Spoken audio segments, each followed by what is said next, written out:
Right now, it's all going to begin. You know the theme. Look at all those red caps. Make America great again. Make America great again. And we can do it. And we can do it. And we're going to do it. And we're going to. So, on June 16th, I came down an escalator. I talked about illegal immigration. And everyone went crazy. What a horrible thing to discuss. 2 weeks later, everybody was saying, you know, Trump is right.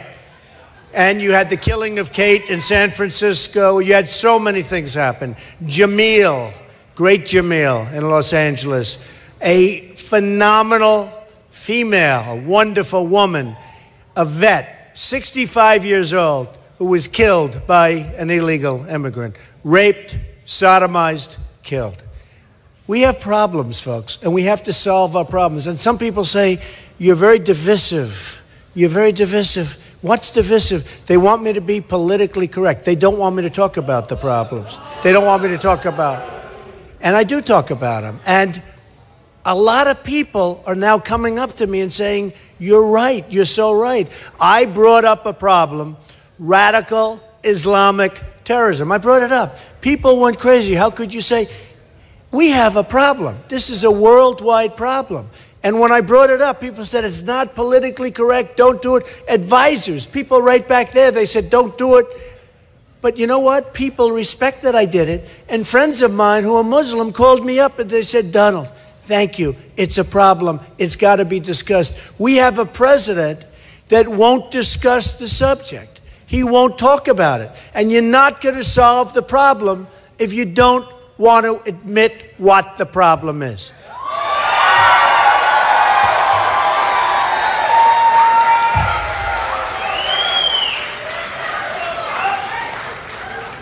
So it began, and I started with the borders. And you know Sheriff Joe from Arizona, he's like a great guy. He endorsed me last week. And he endorsed me, and let me tell you, he's a tough guy at the border, that's one thing. And he said Trump is the toughest at the border, but I don't want to just be tough. We want to be smart. We want people to come into our country, but they have to come into our country legally, right? Legally. They go through a process, they come in, and we've got to take great people. We want great people to come in. We don't want people pouring across the border like now. I got to know, I was in Laredo, Texas, and I got to know, I was invited by our tremendous people that work the Border Patrol people. These are tremendous people. These are people that want to do their job. They called me because they're not allowed to do their job. They're standing, they're great, they're wonderful, they have wonderful equipment, everything's fine, and they're told, stand back. And people walk right through the border. Why? Why? And you know, it's interesting. It's very unfair to people that do legally go through the process. You have people that are waiting for years to get in, and they're going up a list. And they've worked hard, and they've studied hard. Probably, and France has probably the toughest gun laws in the world. There are no guns, except for the bad guys. And this sleazebag, who the press would always say, remember the name, right? The press would say great things, like he's Robin Hood. The press would say wonderful things. We're looking for him. They called him a mastermind. The mastermind. What's the mastermind? Put a few people in there, start shooting people. There's nothing. What's the mastermind? I called him the guy with the dirty hat, low IQ, a terrible guy. Now they got him. They got him. But the press is building him up. And then they wonder why our youth is being radicalized, and ISIS and others are using our internet. We invented the internet. ISIS is using it to radicalize our kids, and our kids are leaving and coming back. One thing with me, if they leave and they leave to fight for ISIS, they're not coming back. I don't care. They're not coming back. So we're going to strengthen our border. We're going to have a really strong border. We're going to build the wall. We're going to build the wall. You know who's paying for the wall, right? Mexico. Now look, I have a great relationship with Mexico. I have a great relationship with the Mexican people, with Hispanics. In Nevada, I'm leading in the polls with the Hispanics. I'm going to do great with Hispanics because I'm going to bring jobs back from China and all sorts of countries that have taken our jobs. They have stripped us of our jobs. Like we're babies, like taking candy from a baby, they have stripped us of our jobs. You know, interestingly, New Hampshire, you have been a big victim. And in this case, it wasn't so much China.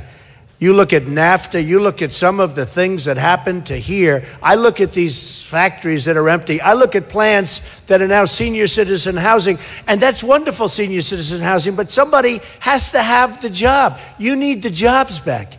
Our country has lost millions and millions of jobs to other countries. And now we're losing companies.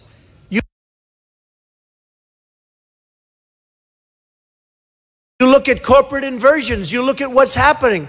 Corporate inversions, it's wonderful, senior citizen housing, but somebody has to have the job. Unbelievable. Pfizer. Our country has lost millions and millions of jobs to other countries. And now we're losing companies. You look at corporate inversions. You look at what's happening. Corporate inversions, it's unbelievable. Pfizer, great company. They're very good with taking care of politicians. A great company. They get what they want. Remember this. The drug companies have tremendous power, whether it's Pfizer, Johnson & Johnson. The interesting thing is Pfizer's leaving with all their power. And they're leaving thousands and thousands of great jobs behind because the taxes are too high and because they can't get their money back into the country. There's trillions of dollars outside of the United States right now. I talk to these politicians that I'm against. They don't even know what the hell I'm talking about. They don't know. You ask them about corporate inversion, they don't even know what it is. But what happens is companies are now leaving our country because the taxes are so ridiculous. We're the highest taxed country in the world, okay? And they're leaving. And great companies, Pfizer, great company. Others just announced they're leaving. And they're going to leave. You can't stop. You can try and get them to stop. They'll find ways. You know, these great lawyers, these great Wall Street lawyers, believe me, they'll find ways around it. They're leaving, and they're leaving jobs behind. And tremendous. You're talking about hundreds of thousands of jobs behind. And it's happening more and more. You know, it's an interesting thing. We have a president that can't get anybody to do anything, so he signs, you know, executive orders. And country wasn't supposed to be that way. But he signs executive orders because he doesn't get people into the Oval Office, into offices, into something, and do something right. But make great deals. Make deals that everybody's happy with. The way the country was supposed to work. He doesn't do that. He doesn't do that. So here's a deal where our corporations and corporations within this country have $2.5 trillion outside of the country. They want to bring it back. I happen to think the number could be $5 trillion. It's a massive amount of money. If it's brought back into the country, it's going to create work. It's going to create jobs. They're going to build, right? Right? Now, here's the problem. The Democrats agree. The Republicans agree. The liberals agree. The conservatives agree. Everybody wants the money brought back. They can't make a deal. The reason they can't make a deal is we don't have a leader. All it needs, I'm telling you, if I'm in the room 1 hour with the leaders, I get it done. 1 hour. 1 hour. 1 hour, I get it done. So the inversion is that now corporations say they're tired. They've been waiting for years. They have billions and billions of dollars outside of the country. They can't bring it back. So they are actually going out to get their money. You believe this? And everybody in Washington agrees that we should allow them to bring it back. It would be so, that's one of the easy ones. You know, it's one thing when you have the Republicans and the Democrats and they disagree on lots of different things. And you can understand, I'll get them to agree. You're right. Where's Mike? I'll get them to agree. But they disagree on a lot of things and you can understand it. But that's the thing, inversion. That's the thing they agree on. And they can't get it done. So, Washington is gridlocked. Nothing happens. And nothing good is going to happen if you folks vote in more of these politicians. These politicians don't have it. They're all talk. They're no action. I don't give a damn. If it doesn't work for me, I have this great company. I built this incredible company. I'll go back. I'll be hit in the face with a beautiful saltwater wave on one of my resorts. It's okay. It's okay. But you know what? I want to do this. A lot of people have said, why do you do this? Why? I do it because I want to make America great again. It's so much more important. No, it's true. It's true. Even my kids, I have great kids. Ivanka, you know, Don, Eric, and I have great executives. And frankly, you know, somebody said, well, you built a really great company. And I did. You take a look at, you know, when I did the filing, everyone said, well, he'll never run. Then I ran. He'll never sign Form A. That's where you sign your life away. I signed it. They said, I think he's going to run. Then they said, but he'll never put in his financials because maybe he's not as rich or successful as people think. I put in my financials. They thought that maybe I'd ask for extensions because you're allowed 45-day extensions forever. For the rest of your life, you never have to put in it. You could have so many extensions. I told my accountants, they're very expensive. It cost me a lot of money to do. Almost 100 pages. The biggest one ever filed by a factor of many times, right? I told my accountants, I want it done before 30 days. You get 30 days to put them in, but then you can have extensions for the rest of your life, okay? And some of these politicians, they filed one page and they've asked for extensions, okay? So I said, I want to do it before the 30 days because a lot of the pundits said, well, maybe he'll ask for extensions and it'll go on past the election. So I put them in and they went down and they looked. And the company is I built a great company. Very low debt, tremendous cash flow. And believe me, if those numbers weren't good, I wouldn't be running right now because I wouldn't. And that's why a lot of people said, I'm a private person. They don't know what the hell I have. Nobody knows what I have. But I filed this document done by the best accounting firms in Washington, the best law firms in Washington, everything right down to the way it's supposed to be. And you know what happened? The press went down. They were dying to see this. And they couldn't believe it. It was much bigger than anybody ever anticipated. The greatest assets, everything great. Low debt, tremendous cash flow. So here's what happens. I filed it. And I filed it. I probably would have filed it even if I wasn't going to run. Because every once in a while you like to brag a little bit. I will tell you. But what happened is I filed it, and I'm not saying it in a braggadocious way. It's the kind of thinking that our country needs. We have to make great deals now. We can't continue to go on like this. We can't lose $505 billion a year to China on trade deficits. You can't do it. You can't do it. We can't lose hundreds of billions of dollars to Japan. They send our cars. These cars are pouring in. I went to Los Angeles recently. I saw ships, the biggest ships I've ever seen. They're loaded up with cars from Japan. We give them practically nothing. It's called imbalance. It's all one way. We have people negotiating for us who are political hacks. They're the best political hacks in the world. They get their jobs because they give campaign contributions. Some of them get the jobs because they work hard with politicians, but they don't know anything. Carl Icahn, as an example, he's a great businessman. He endorsed me. Many businessmen have endorsed me. They want to endorse me because they say, Carl said, Trump's the only one that knows what the hell he's talking about. The politicians don't. I mentioned corporate inversion before. They don't even know what the hell the term means. Our companies are leaving us. And we don't do anything about it. And New Hampshire knows it better than anybody because you've already gone through it. But you have, I hate to tell you, you have more companies leaving. We're going to bring the companies back from China. We're going to bring the companies back from Japan. We're going to bring the companies back from, Mexico. Mexico is killing us at the border, and they're killing us with trade. Mexico just got the big Nabisco plant from Chicago. It's closing in Chicago. It's moving to Mexico. So what are we not going to eat anymore? Oreos! That's a good thing, not a bad thing. Mexico has many car plants coming. It's like going to become the car capital of the world. Mexico. Second, right? So Ford is building a $2.5 billion plant. In Tennessee, they were all set to build a new plant. All set. And it was all set to go. And then the foreign company that was going to build it announced they're not going to go there. They're going to go to Mexico. It's crazy what we're allowing to happen. All because our leaders are incompetent, okay? They're incompetent. You know, we make deals. I always say, Sergeant Bergdahl, we get a traitor, 6 people killed looking for him. 6 people go out and they look for him and they were killed. Young, beautiful people are soldiers. Young, beautiful people. 6 of them killed. Go out, look for Sergeant Bergdahl. So we get Bergdahl. And by the way, we knew he was a traitor before we made the deal. Because we had a general and a colonel go and interview all of the people that he worked with. And they told him what happened. So we knew. It's not even like, oh, gee, we found out later. That I can understand. I would like it, but that I can understand a little bit. This is a case where we get Bergdahl and they get 5 killers that they've coveted, that they've wanted for years.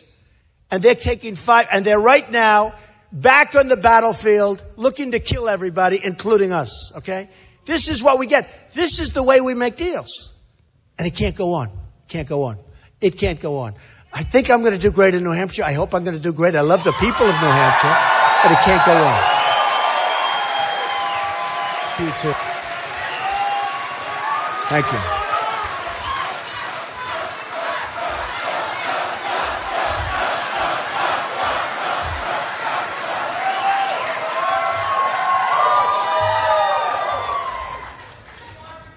Thank you. I love you too.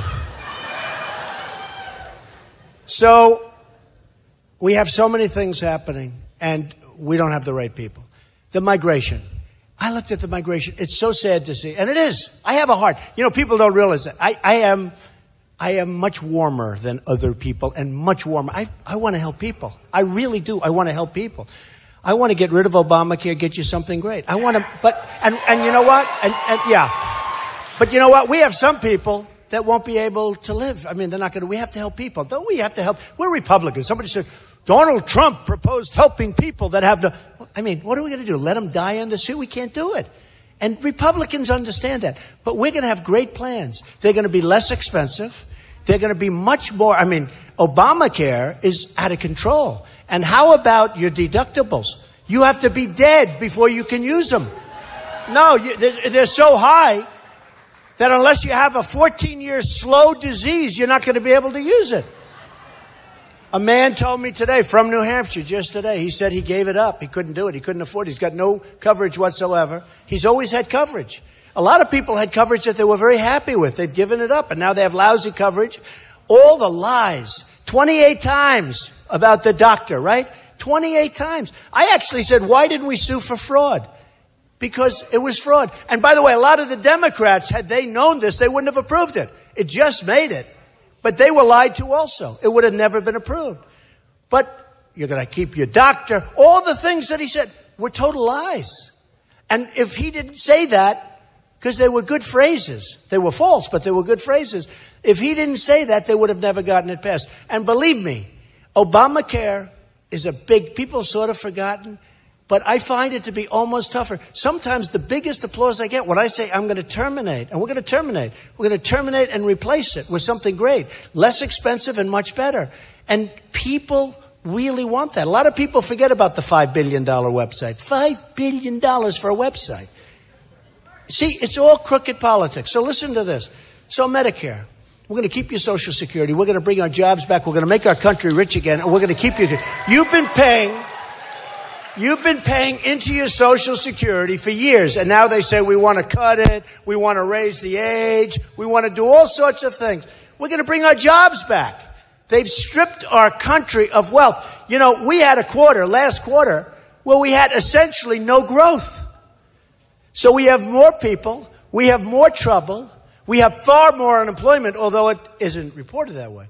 Look, these unemployment statistics are meant and were devised by politicians so that it looks good. When they say 5.2%, this room wouldn't be packed if it was really 5.2%.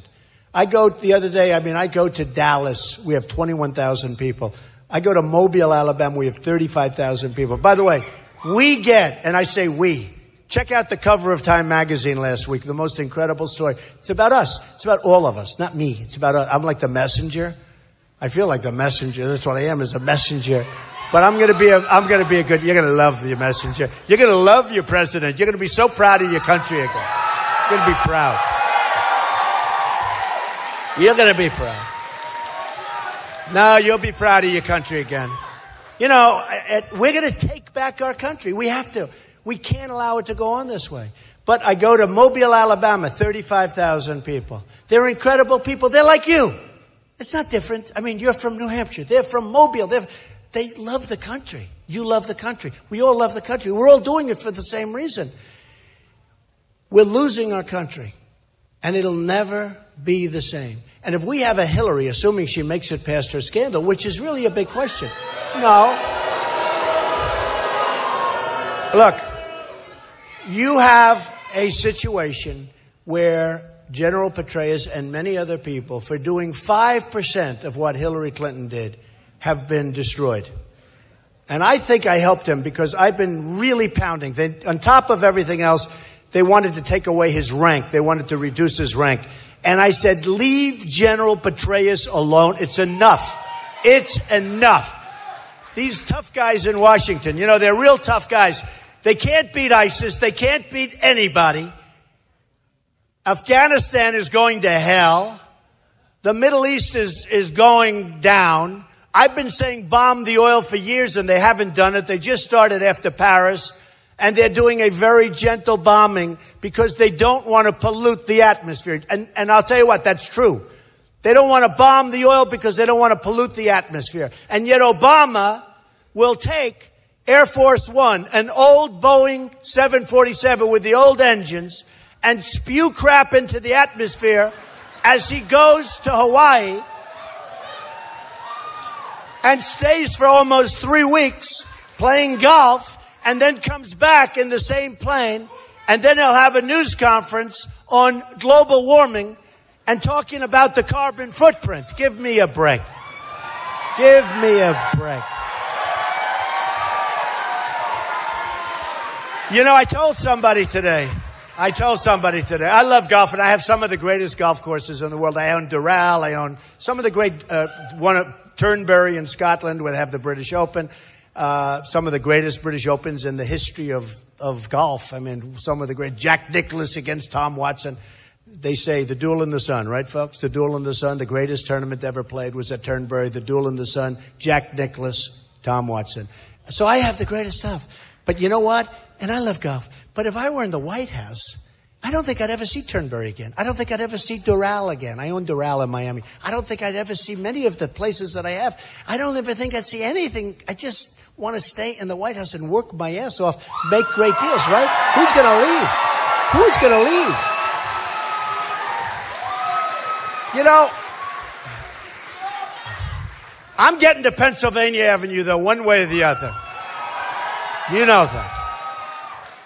Now, I hope I'm going to be through the White House, but I'm building a building right down the road that's also on Pennsylvania Avenue. So, the old post office. Now, you talk about deal making. I brought it up today, I think, for the first time. So, the old post office, built in 1880. The old post office is incredible. It's a whole block on Pennsylvania Avenue, best location, right between the Capitol building and the White House. Everybody wanted it. Hyatt, very close contributors to Obama. Everybody, Sheridan, Hilton, everybody wanted it. One of the hottest, it's run by the GSA, General Services. They're the landlord for the United States. And by the way, very, very good people and very, very good professionals. Well, it's because they chose me, but they are, honest. If they didn't choose me, I don't think I'd be saying that probably. But the truth is they are very good. They're excellent. So what happened is I put it in. And I work with Ivanka. Has anyone heard of Ivanka? And she's terrific. And we put it in, and a plan was to build take this old post office, which is no longer used and has been sitting for years and years, like 30 years really, and take it and convert it into one of the world's great hotels. And other people, many hotel companies bid. It was the hottest, from what I hear, let's say one of, because there's so many people back there, if there was one hotter, but I doubt it. Just about the hottest property in the history of the General Service Administration. They bid it out. And we came up with a great plan for a fantastic hotel. It'll be one of the great hotels of the world. And by the way, I have to tell you this. It's 2 years ahead of schedule. It's opening. Listen to this. It'll open in September of this year. Isn't that convenient? I said we have to open it before the big day. So we're going to be opening in September of this year. We're actually, the limit was 2 years, but we're actually about a year and a half ahead of schedule, which you don't hear. When was the last time you heard about a government project? Well, we love the tunnel in Boston, don't we, folks? That was 20 years late and about $4 zillion over budget. So here's the story. I'm under budget and ahead of schedule by a lot. Isn't that nice? Wouldn't that be nice? Wouldn't that be nice? But think in terms, we want to negotiate. We need deals, right? We need great deals with trade. We have to, look, they're buying a new Air Force One. $3 billion. They're spending $3 billion. I didn't want to bring it up because if I win, I'm going to be the one to use it, right? So I sort of didn't want to bring it up, but tonight I bring it up for the first time. Do you think I could make a better deal than $3 billion for an airplane? I think maybe just a little. Oh, I know so much about airplanes. When I heard $3 billion, I said, ooh. I said, let's buy some of that Boeing stock. That's a lot. But look, so everybody wanted it. Hyatt, the Pritzker family, is Obama's biggest supporter, just about, from Chicago. Nice family, good family. They wanted it for Hyatt. Everybody wanted it. Who got it? Trump. How the hell does Trump get the most valuable asset in the GSA, the most sought-after asset in the GSA? I got it for a similar price.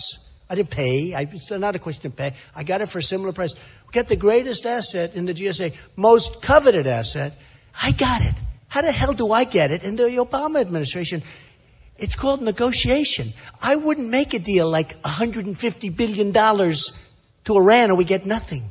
Okay? I would have said, I want my prisoners back and your hostages, I want them back before we even start. And they would have said no. And I would have said very simply, guess what? That's right. I said, bye-bye, right? We leave the room. We double up the sanctions. Within 48 hours, they call us. They say, you've got your prisoners. Then what do? I go back into the room. I say, and my father always used to say, son, you've got to take the lumps out. He thought every once in a while I was too tough. Take the lumps out. Be soft. Be a little bit like Jeb Bush every once in a while. Soft. Every once. Oh, it's okay.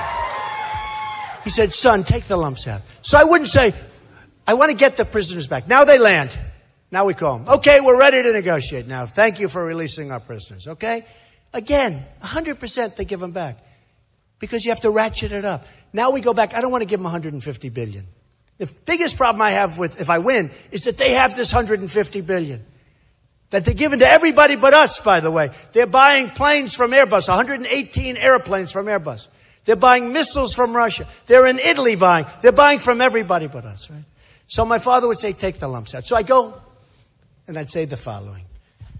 I'm sorry, we can't give you the $150 billion. We have a country that's bust. The country has no money. We owe $9 trillion. We're going to have 19. We owe $19 trillion. We're going to owe $21 trillion. We have no money. I'm sorry, they're going to go nuts, right? 2 or 3 days later, they'll forget about it. Come on, let's negotiate. And you negotiate a deal. I wouldn't have ever paid $150 billion. But these politicians have no clue. A guy like Kerry, this guy, do you think he read The Art of the Deal? A guy like Kerry, now think of it. A guy like Kerry, he never walked from that negotiation once. In Iran, they were dancing in the streets, calling us stupid people. They were celebrating the deal before we even signed it. They were saying what a great deal it is before we even signed it. Everybody was saying what a great negotiator the guy on the other side of the table, and he is. The Persians are great negotiators. But they're all saying what a great negotiator is. He was like a hero. We hadn't even signed the deal yet. Wouldn't you say if you saw all this happening and you're the negotiator on our side, you say, let's walk. We're looking bad. The deal is stupid. And then what happens? So now the deal is done. The money's about ready to pass. And they catch 10 wonderful, young, beautiful sailors that have a problem with the engine. And instead of saying, let's get it fixed up, on your way, they bring them in, they drop them to the begging position on their knees, hands up, guns at their head, and a rough guy, you heard that voice, right? that wasn't a nice person, roughing them up. And what do? We apologize. It was such a humiliating situation. And they would have never given the sailors back. But they're not stupid people. They're very smart people. Much smarter than our people, much smarter than our negotiators, by a factor of about 200. We would have never gotten those sailors back, except for one thing. The money was going to start passing 2 days after they got captured. So we got them back. We were humiliated as a country, and we gave them the money like nothing happened. We're led by stupid people, okay? Stupid people. So, this has been an amazing journey for me. I've never done this before. I've never been a politician before. I've never run for office. These guys, they run. They keep coming to me. One of them came up to me about 3 weeks ago after one of the debates. He came, you said that Mexico's going to pay for the wall. They won't pay for the wall. How can you say that? I said, of course they're going to pay for the wall, 100%. They make a fortune on us. The wall is peanuts. They don't even think you can build a wall. I said, let me tell you, 2,000 years ago, China built the Great Wall of China. It's 18,000 miles long. They did it before Caterpillar tractors were. Now, of course, China would never use Caterpillar tractors. Why would they use them? Unless they built the plants, by the way, on Chinese soil. So, China 2,000 years ago, they built a wall this is a serious wall, right? I'm looking at him. You know about that wall. That's a serious wall. So we need 1,000 miles. Okay, 1/13. We need 1,000 miles because it's 2,000 miles, but you have a lot of natural barriers, a lot of good stuff that stops. So we need 1,000. And I have these politicians tell me, you can't really build a wall. Do you know they wanted to build a wall 15 years ago? And they couldn't do it because they couldn't get their environmental impact study approved. Did you know that? Because there were snakes or turtles or toads or something. It's true. No, it's true. You look it up. A lot of the people that are now against the wall, including some of the Democrats, check Hillary, by the way, check. They wanted the wall, but they couldn't get it done. They couldn't get an environmental impact statement approved. Can you believe it? Now you have China in the South China Sea. They're building a military base. They're creating an island right smack in the middle of the ocean. They're creating an island. They have the biggest excavators you've ever seen. They're ripping the shit out of the sea, right? And they're building runways and airports. They're building forts. Do you think they got an environmental impact study? You think? Our country's in trouble. Our country's in trouble. So, we're going to fix it. We're going to fix it. We're going to fix it. We're going to fix it. We're going to have strong borders. We're going to have the wall. We're going to have strong borders. We're going to have tremendous trade deals. I have these guys and women. I have these people that are the best in the world. They're the best business people in the world. I know them all. I know the great ones. I know the bad ones. I know the overrated ones. You have people that you think are great that they're totally overrated. I happen to be underrated, by the way. But that's okay. It's good to be. It's very good to be underrated. That's why when they looked at my statement, they said, I think this guy's been underrated. I know the greatest in the world. And we're going to use them. We're not going to use the hacks anymore. We're not going to use Carolyn Kennedy in Japan to talk about cars. What the hell? She's a very nice person. You know why she's a nice person? Because my daughter Ivanka likes her. When my daughter likes her, that's good. That doesn't mean I want her negotiating with Japan on cars, okay? So, some of these people are terrible human beings. Some of these people are horrible. You wouldn't ever, I have these people, beautiful woman up here, you would never, ever have dinner with some of these people. Although they're very rich. You might have dinner with them, actually. You might. Would you? Does money matter that much? She says no. I'll bet you would. But no, I'm okay. No, these are people that in many cases are horrible people. Who cares? I want the best. We're going to have the greatest negotiators in the world negotiating us from now on. We're not going to let Mexico steal all our businesses. And this has been going on for years. I mean, you look at New Hampshire. This has been going on for years. It's not going to happen anymore, folks. We're going to bring businesses back. We're going to have businesses. We're going to have businesses that used to be in New Hampshire that are now in Mexico come back to New Hampshire, and you can tell them to go themselves.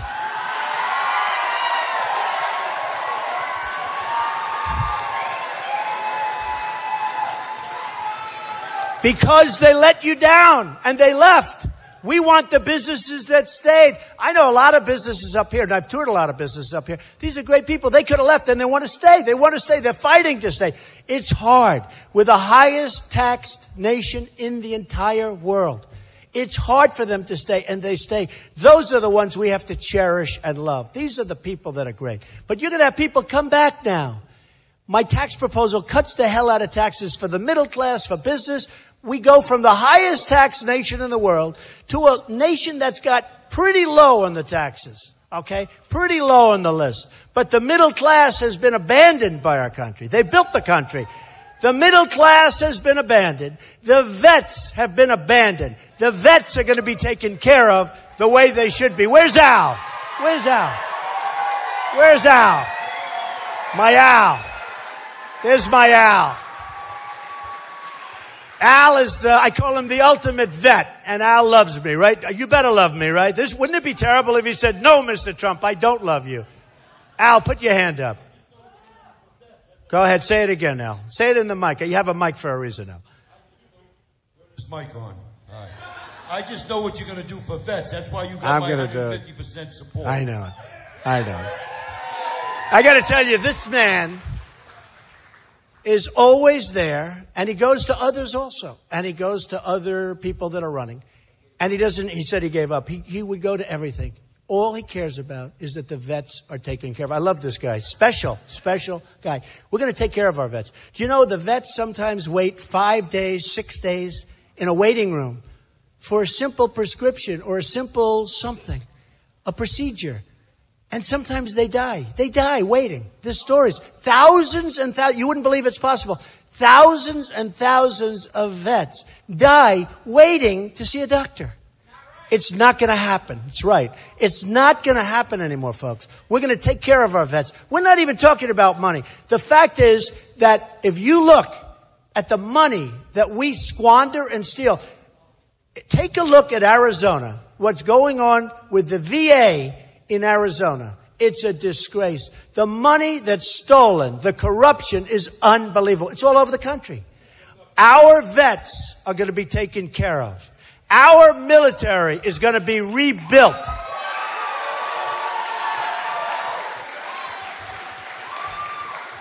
So, we're going to do a lot of things. We're protecting our Second Amendment, big league. Big league. We're getting rid of Common Core. We're going to bring education to the local level. You know, they're chipping away at your Second Amendment. Every time you see something, they're chipping and chipping. As you know, if in California where you had the two that got married, these two people, wonderful people, marriage. She probably radicalized him. Who the hell knows how it happened?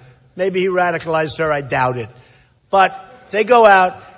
They worked with a group of people that gave them parties, gave them their baby shower, gave them so. They walk in, they killed them. 14 people dead. Something wrong.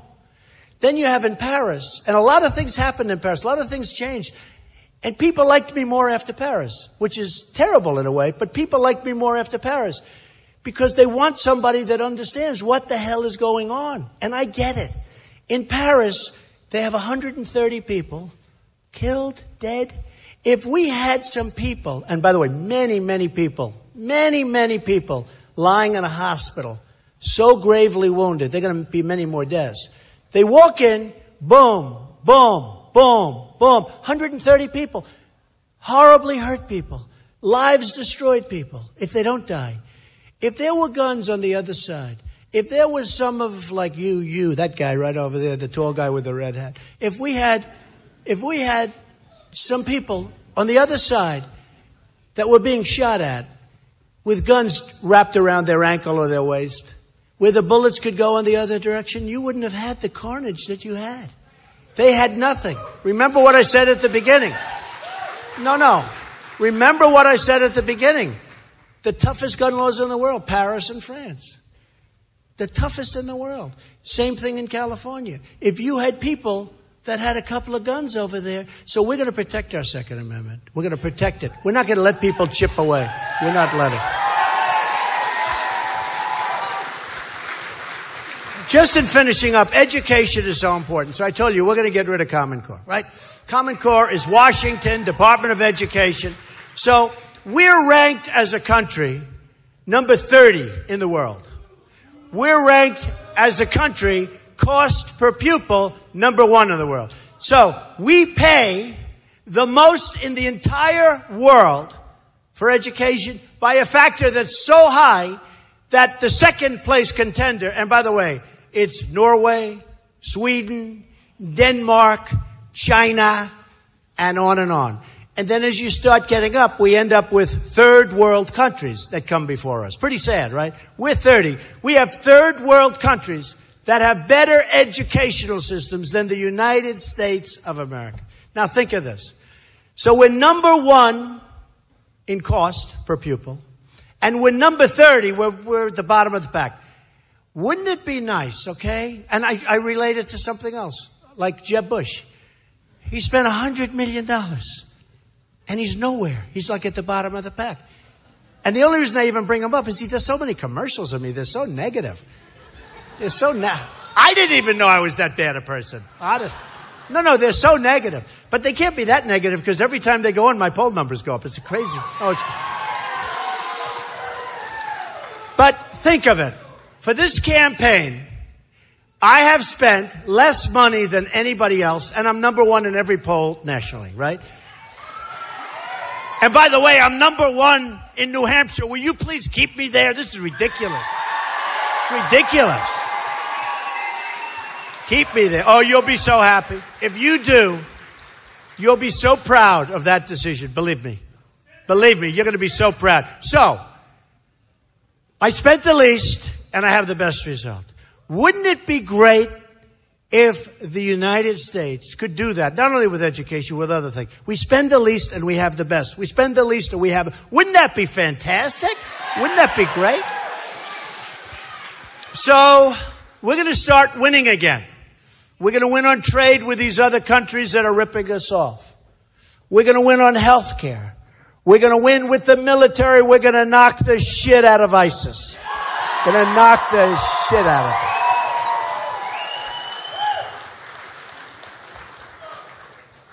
We're going to win on health care. We're going to win on every aspect, everything we do. We're going to have so many victories. We just can't fail anymore.